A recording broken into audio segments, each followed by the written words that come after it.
What's up, lads? This is your boy Jace, and welcome to the Big Brain Busters. So in this video, we are going to be talking about beta oxidation of fatty acids, basically the preparatory steps. So by the preparatory steps, what I simply mean is that these are simply steps that are prior to beta oxidation. So prior to beta oxidation, it simply means beta oxidation has not yet started. So we are just preparing our fatty acids for beta oxidation. So how do we prepare our fatty acids for beta oxidation? One thing you should know is that those fatty acids, remember that when you ingest them, they are transported to your tissues, right? So in this case, let's say we want to make energy. So meaning that we're talking about tissues such as muscle tissues to produce energy. So as they are being transported in your bloodstream, they have a protein albumin bound to it. All right. So they have a protein albumin bound to them, and then they will be released or perhaps deposited to your tissues. And after they've been deposited to your tissues, what happens is they enter into the cytosol. All right, so there we are in the cytosol. So to prepare our fatty acids, we are in the cytosol. So we've put them in the cytosol. Then our next step is simply to take them into the mitochondria. So this here is our mitochondria, as you can see. So as I have labeled, we have our outer mitochondrial membrane, inner mitochondrial membrane. Then we have our mitochondrial matrix, intermembranous space between the two membranes. Remember that the mitochondria has got what? It has two membranes, the outer membrane and the inner membrane. So as you can see, for our preparatory steps, we will need 4 complexes or perhaps 4 enzymes. So as you can see there, this is our first complex, our second complex, our third complex, and fourth complex there. So these are the complexes that we are going to be basically talking about the most in this video. So now we are in our cytosol, right? So our free fatty acids have been deposited in the cytosol. Free fatty acids. So what's next? So these free fatty acids, the step 1 in preparatory steps, it's simply to activate the free fatty acids. So in short, step 1 is simply for activation. How do we activate our free fatty acids? We activate our free fatty acids by adding, so we will add simply a complex enzyme known as coenzyme A. All right, coenzyme A, coenzyme. All right, so that you're able to see coenzyme A there, or CoA, this guy. So when this guy has been added to the free fatty acid, meaning that we have activated our what? We have activated our free fatty acid. All right. So after we have activated our free fatty acids, remember that this reaction does not just take place or by magic. We actually need an enzyme. So that enzyme is known as, our first enzyme is known as, so remember that we were adding a CoA to a free fatty acid, so our enzyme will be fatty acyl CoA synthase. Fatty acyl CoA synthase, or synthetase, however you would like to call it, synthase, like that. So this is our complex that is catalyzing this reaction. So where you are adding a coenzyme A or CoA to a free fatty acid, right? And then as this reaction is taking place, what is happening is that, okay, so let me just do that.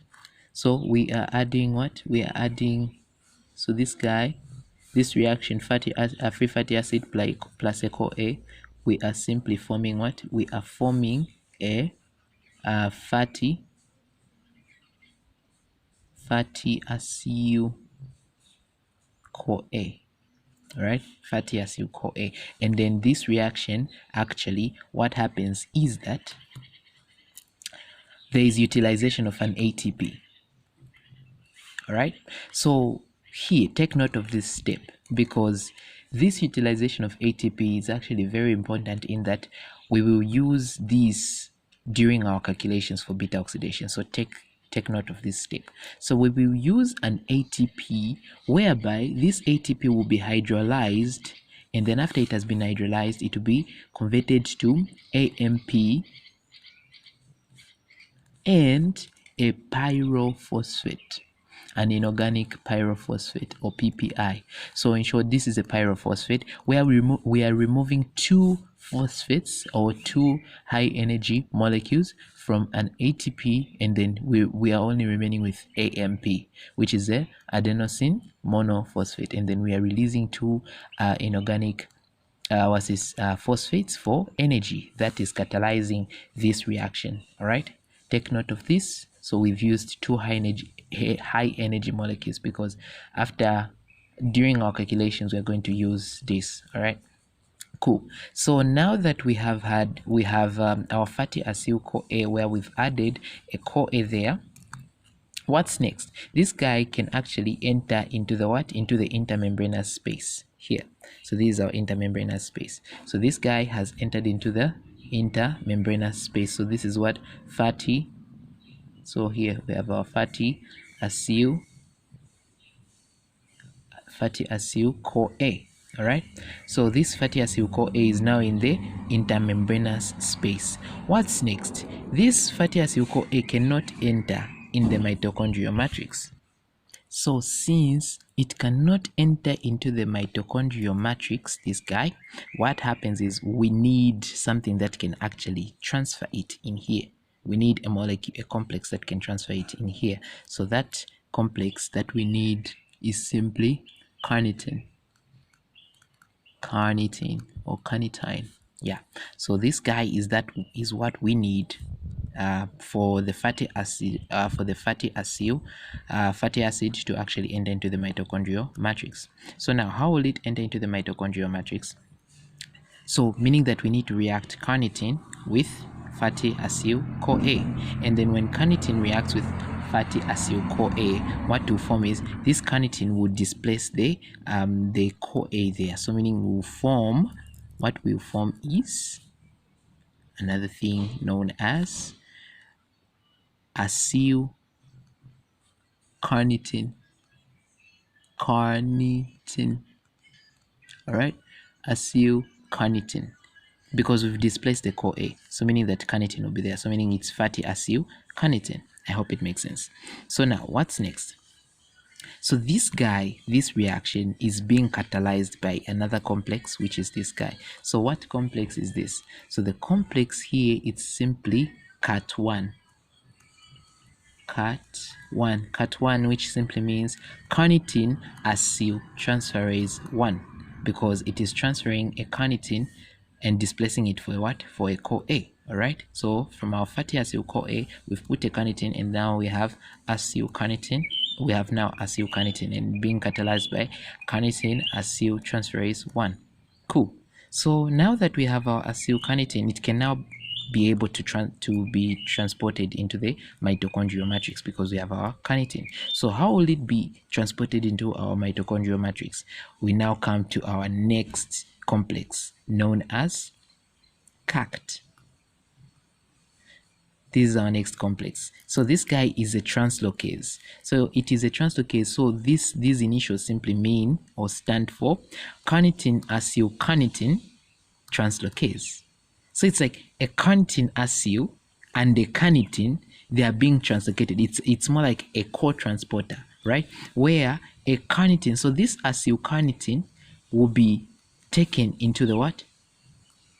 Into the mitochondrial matrix. So acyl carnitine